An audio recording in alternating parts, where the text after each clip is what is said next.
Coming up, the Reserve Bank leaves interest rates on hold, but are they staying high for longer? And the Australian share market reacts down at a 6-month low. That's next.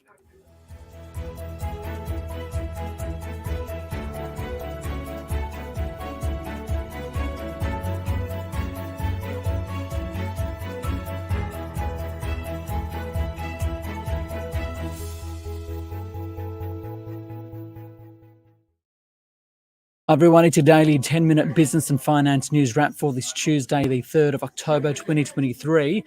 Later, we will speak with George Boubouras from K2 Asset Management for the day on the markets, which was really dominated by the Reserve Bank, which still left interest rates on hold at 4.1%.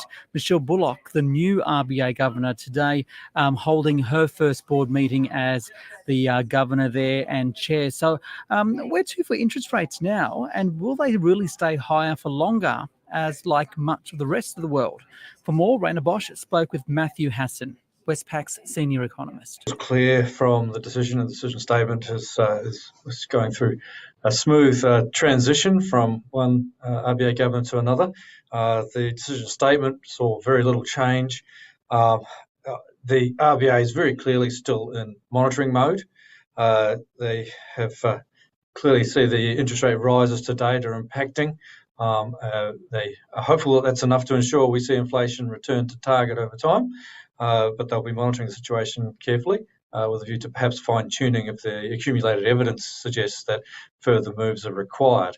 So at this stage, the accumulation of evidence is still, that process is still going. The decision statement suggests that where we may see some shifts in assessment, it may come perhaps with the next update where we get quarterly CPI estimates and we get a fuller statement of monetary policy. But at this stage, the RBA looks to be firmly in monitoring mode and happy to sit where it is on rates at the moment.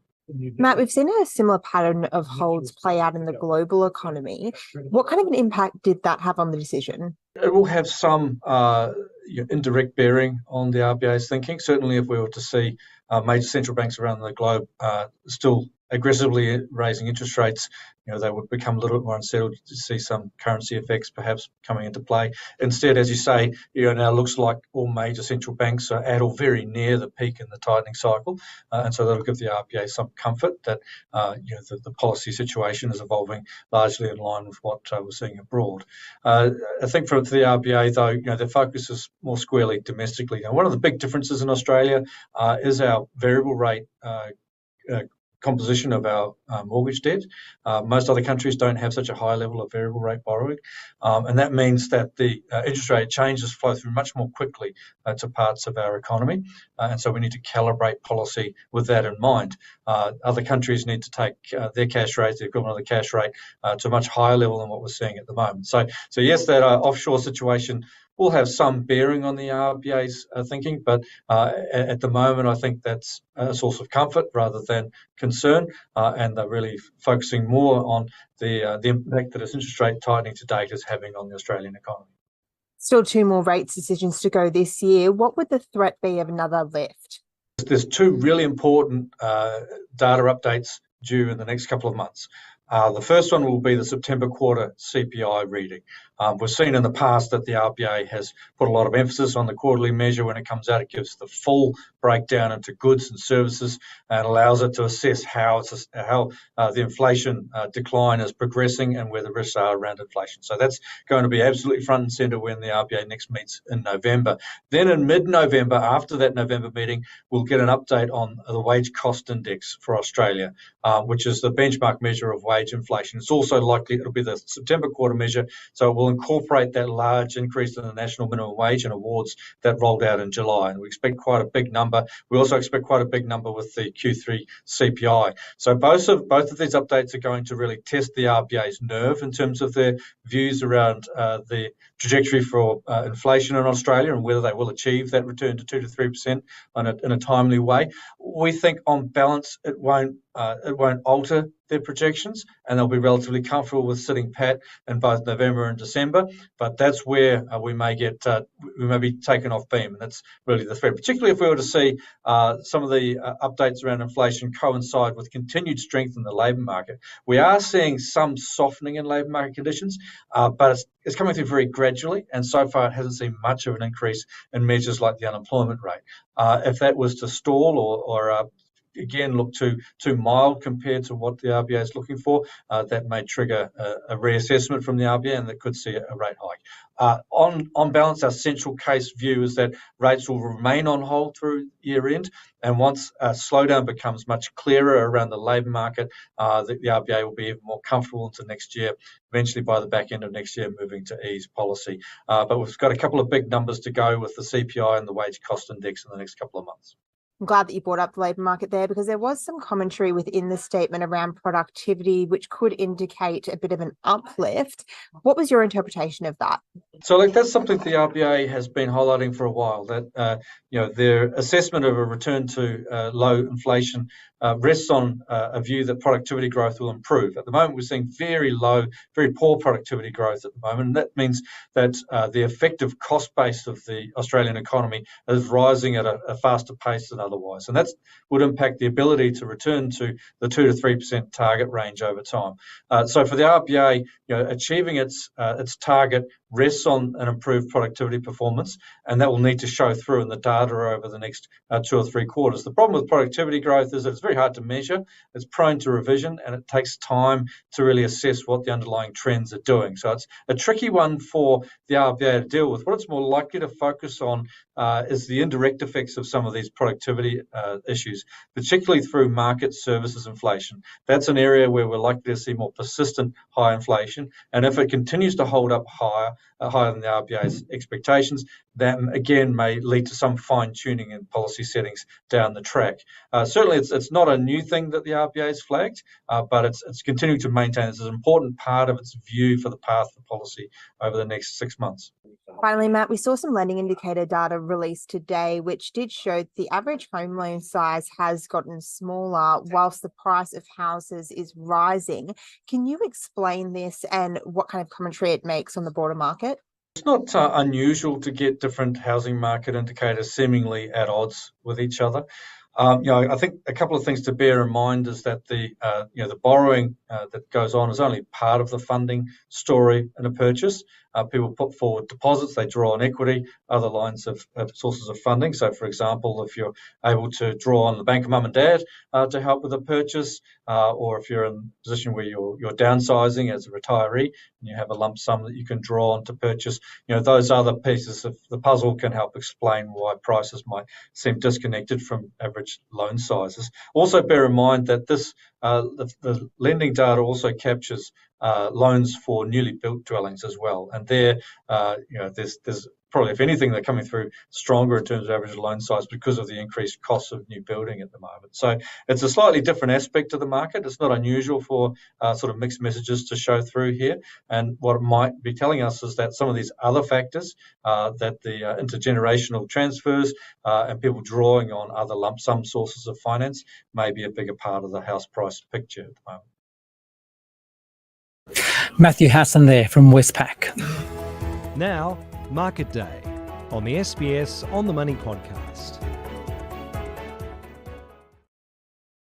The Australian share market opened weaker by as much as 1.6% and ended the day down 1.3%, 6,943, virtually wiping all the gains it made so far this year. For more, I spoke with George Boubouras. He is the head of research at K2 Asset Management. George, as of today, the ASX 200 has wiped all the gains it made so far this year. Why, and has it surprised you?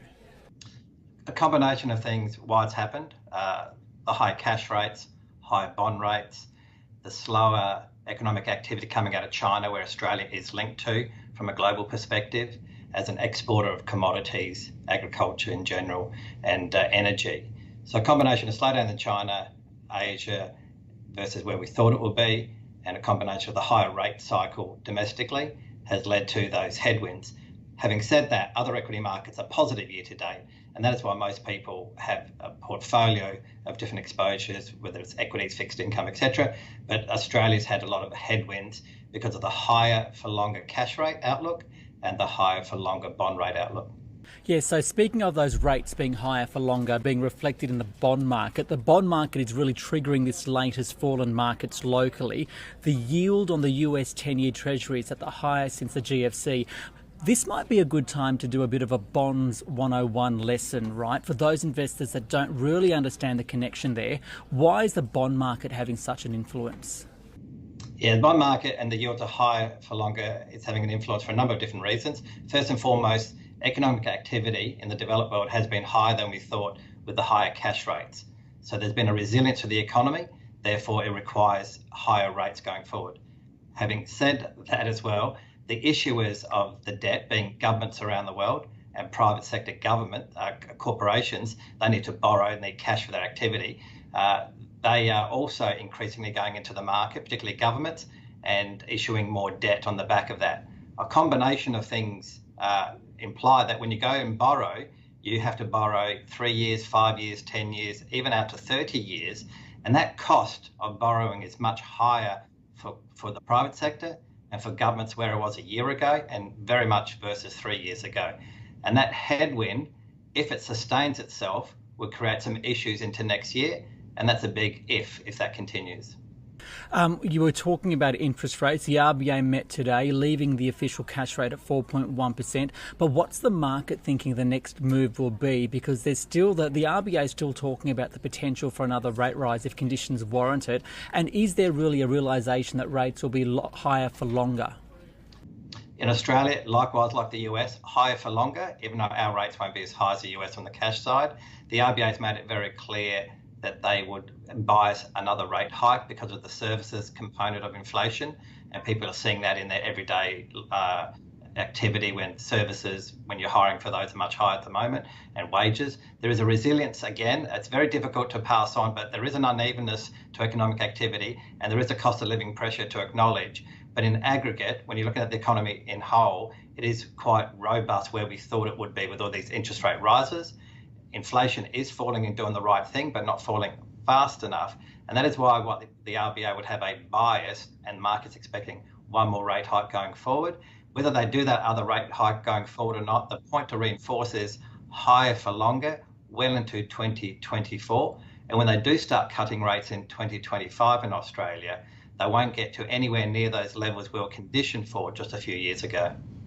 Okay, so if the market's now expecting rates to be higher for longer, we're now seeing the ASX 200 losing all the gains that it made so far this year. What's the message for investors? And this latest shift in sentiment, does it worry you or does it provide opportunities? It's a concern and it is a big headwind and the sentiment is quite poor, but it is an opportunity. But most people do have a diversified, balanced portfolio. They do have cash and fixed income and global equities and Australian equities and private equity alternatives. And those portfolios are holding up. For example, the S&P 500, the largest equity bourse in the world, is double-digit returns year to date. And when you have the weaker Aussie dollar, you're nearly up 18, 19%. The point is everybody out there is diversified.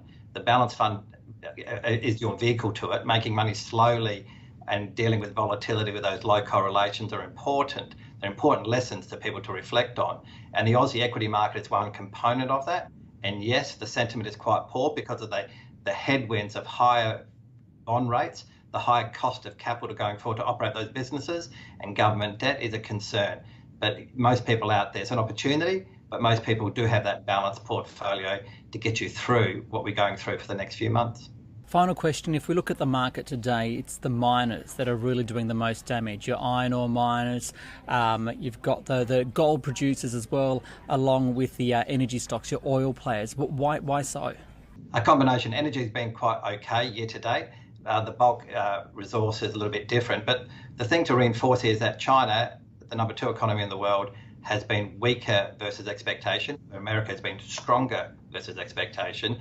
And Australia is linked to as an exporter to that number 2 economy, whether it's iron ore, coke and coal for steel production, minerals and energy in general. So it's hitting a bit of a headwind on the back of that slowdown or the disappointing data coming out of China. And Australia, as a commodity exporter, just like Indonesia or South Africa and Canada, is aligned to that. George Boubouras there from K2 Asset Management. This SBS On The Money stream is provided for informational purposes only. The content in this stream should not be understood as constituting advice or a recommendation. It is not personal advice and it does not consider your personal circumstances or objectives. You should contact a licensed professional before making any financial decision.